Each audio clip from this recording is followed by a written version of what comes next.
안녕하세요. 오늘은 사각총 매직으로 숫자 쓰기를 해볼 거예요. 매직 글씨를 쓸 때는 두꺼운 도화지나 스케치북을 준비해 주시고 이렇게 직선을 그어 일정하게 공간을 만들어 주세요.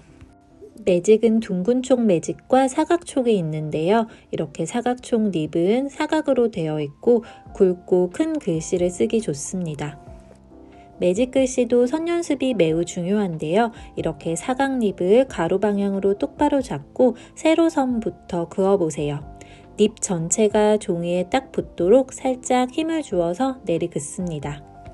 이번에는 사각립이 세로 방향으로 오게 매직을 돌려잡고 이렇게 가로선도 그어보세요. 선이 시작하는 방향부터 끝까지 이렇게 선 굵기가 동일하게 되도록 선을 그어주세요. 전체적으로 사각립이 종이에 닿지 않았을 경우에는 이렇게 선이 울퉁불퉁하고 고르지 못한 선이 나오게 됩니다. 이 부분을 주의하시면서 가로, 세로, 대각선 방향으로 선 연습을 충분히 해주세요. 직선 연습을 충분히 해주신 뒤에는 곡선으로 동그라미도 그려볼게요. 가로 방향으로 립을 똑바로 잡고 왼쪽 오른쪽으로 둥글게 반원을 그려 서로 만나도록 해주세요. 선 두 개가 서로 만나는 부분은 선이 가늘게 되고 양옆은 굵게 처리가 됩니다. 사각촉으로 동그라미를 그리면 이렇게 아래 위 양옆이 서로 굵기가 다른 모습을 볼 수 있습니다. 숫자를 써볼 건데요. 숫자는 이렇게 기울여 쓰기를 할 수도 있고 똑바로 쓸 수도 있어요. 기울여줄 때는 오른쪽에서 왼쪽 방향으로 이렇게 사선으로 기울기를 줍니다. 먼저 숫자 1을 써볼게요. 직선으로 그어도 되고 이렇게 아래 위에 짧은 가로선을 더해서 일자를 만들어 주셔도 좋습니다. 기울기 없이 똑바로 써보았고요. 이렇게 두 번째 쓴 1은 이렇게 기울기를 주어서 써보았습니다. 오른쪽에서 왼쪽으로 살짝 기울여 주세요.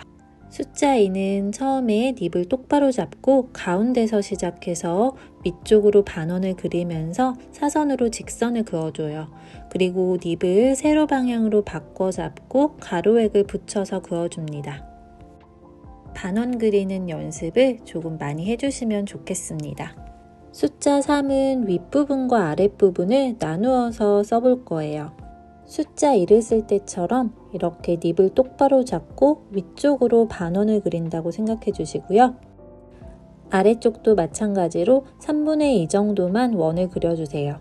이때 위쪽과 아래쪽의 비율이 2대 3 정도 되게 크기 조절을 조금 해주시는 게 좋아요.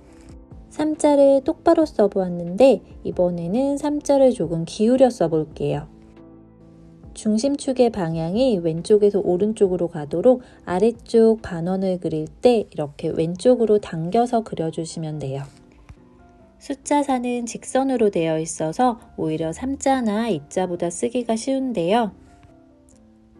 이렇게 마지막 획을 그을 때 이 기울기를 다르게 해주시면 똑바로 된 사자와 기울여 쓴 사자 이렇게 모양을 다르게 세줄 수 있어요. 5자를 쓸 때는 먼저 세로획을 그어주고 이 세로획에 붙여서 반원을 이렇게 그려주고요. 위쪽에 가로선을 그어주세요. 기울여 쓰기는 처음에 이렇게 세로획을 기울여 주시면 돼요. 가로는 똑바로 그어주시면 되고요. 숫자 6은 왼쪽 방향으로 큰 반원을 먼저 그려주고 가운데서 시작하는 작은 반원을 그려서 써주세요. 사선 모양은 처음 큰 반원을 그릴 때 오른쪽에서 왼쪽 방향으로 살짝 기울여지게 그려주시고요. 나머지 작은 반원을 그리는 방법은 똑같아요. 이렇게 전체적으로 중심축이 기울어지도록 써주시면 돼요. 숫자 7은 립을 종이에 바짝 붙여서 이렇게 직선을 깔끔하게 그어주시면 되는데요. 똑바로 긋는 것과 사선으로 긋는 것 이렇게 나누어서 연습을 해보시고요. 숫자 8은 이렇게 동그라미 연습한 것을 붙여서 써주시면 되는데 이렇게 눈사람 모양으로 위쪽은 조금 작게 아래쪽은 조금 크게 해주시면 좋고요. 이걸 반대로 위쪽은 크게 아래쪽은 작게 만들어 줄 수도 있어요. 닙을 가로 방향으로 똑바로 잡고 이렇게 깔끔하게 선이 나오도록 그어 보시고요. 사선 모양 같은 경우에는 이렇게 아래쪽 동그라미를 왼쪽에 붙여서 그려주시면 이렇게 중심축이 이동을 해서 사선 모양이 됩니다. 숫자 9 같은 경우에는 이렇게 동그라미를 그리듯이 반원을 먼저 그려주시고요. 직선으로 아래 방향으로 똑바로 그으면 이렇게 똑바른 방향이 되고 옆으로 사선으로 그어줄 수도 있고요. 숫자 10도 마찬가지예요. 이렇게 일자와 동그라미를 이렇게 그려주실 건데요.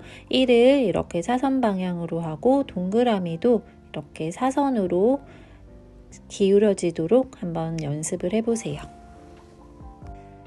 매직으로 숫자 연습을 충분히 해주셨다면 이번에는 마커펜의 사각촉 부분으로 숫자를 한번 써볼게요. 다양한 색상의 마커펜으로 2025년 올해 새해 엽서를 한번 만들어 볼 건데요. 2025 숫자를 사선으로 쓰지 않고 이렇게 똑바로 써보았습니다. 파스텔톤 색상으로 이렇게 숫자를 써주었고요. 좀 더 진한 색상을 사용해서 그림자를 넣어 볼게요. 숫자의 오른쪽과 아래쪽에 이렇게 진한 펜을 사용해서 그림자를 넣어줍니다. 그러면 좀 더 글씨가 입체감으로 보이게 돼요. 꼭 숫자가 아니더라도 여러분들 한글이나 영문을 쓰고도 이렇게 그림자를 넣어 보세요. 진한 색으로 음영 처리를 해주고 숫자 주변에 꽃 모양으로 꾸며주세요. 노랑, 빨강, 초록 등 여러 가지 색상을 사용해서 꽃과 잎사귀를 이렇게 귀엽게 그려 넣어주고 숫자를 이렇게 디자인해 주세요. 숫자의 넓은 면은 여러 가지 무늬를 넣어서 꾸며보세요. 사선, 하트, 동그라미, 직선 등의 무늬를 넣어주면 더욱 예쁘게 숫자를 꾸며줄 수 있어요. 오늘은 사각촉 매직으로 숫자 연습을 해보고 이렇게 2025 숫자를 써서 새해 카드도 만들어 보았습니다. 새해 복 많이 받으세요. 감사합니다.